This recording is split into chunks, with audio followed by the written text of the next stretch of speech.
So, but you can't wait endlessly for the government. I beg to say that sometimes even the government sometimes don't really understand what the business needs are. No, the government doesn't understand anything. That's the truth. The government doesn't understand anything. Sometimes even the regulators themselves, let me share this with you. Even the regulators themselves don't know what the global standards are. The head of the regulation agency, have he ever Uh-huh. built a business in that industry? Okay, that's another questions we need to. Those are the questions we need to ask. Those are the questions we need to ask.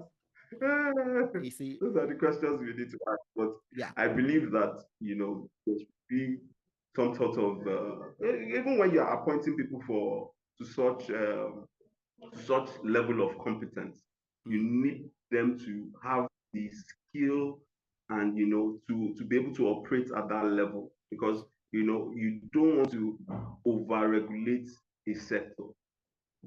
Because if you over-regulate it, you build some sort of bureaucracy and yeah, roadblocks for businesses to thrive. So I believe, and that's one of the biggest hindrances for business building in Africa.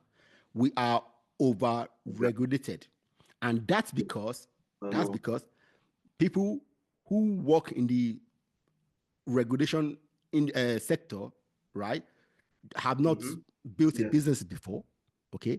And see, we don't wait for the businesses to come up first so that we can see what they're doing, so that we can now say, okay, based on this, we now regulate this. We first start, once we just see something happening, we just run and plaster a regulation 1, 2, 3, 4, and then we don't allow the businesses to come up.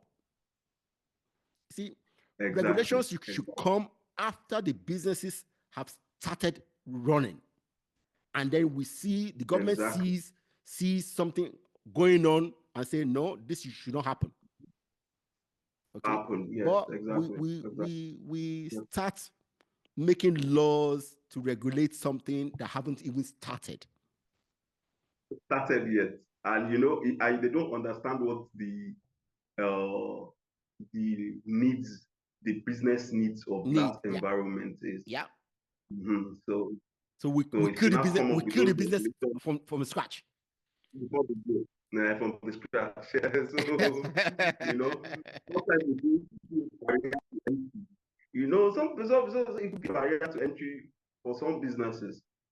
So I think sometimes the government really need to sit down with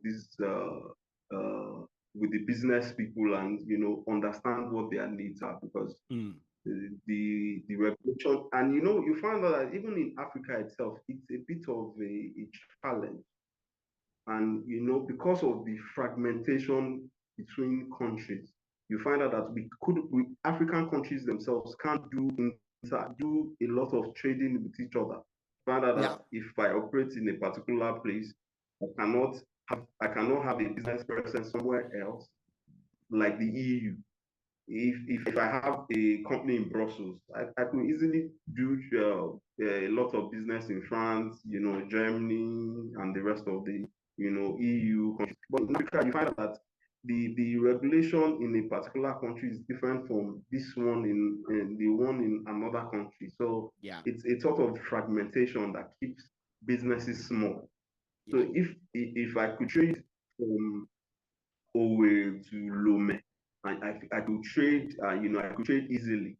It creates a lot of what's it called? It creates a lot of balance, because right now, if I don't know what is keeping the African Trade Continental Area Treaty. I don't know what is keeping it, but if that could be implemented, it will be having a free trade zone, something after the World Trade, that as big as the World Trade Organization treaty. So if Africans trade within Africa itself, given our population of 1 point, when you have 1.2 billion and they are telling you that it's going to be twice that amount in 2030. Come on, the market. That's a market, a black market. 150. So that's a large market in itself. Yeah, so it is. We It have is. to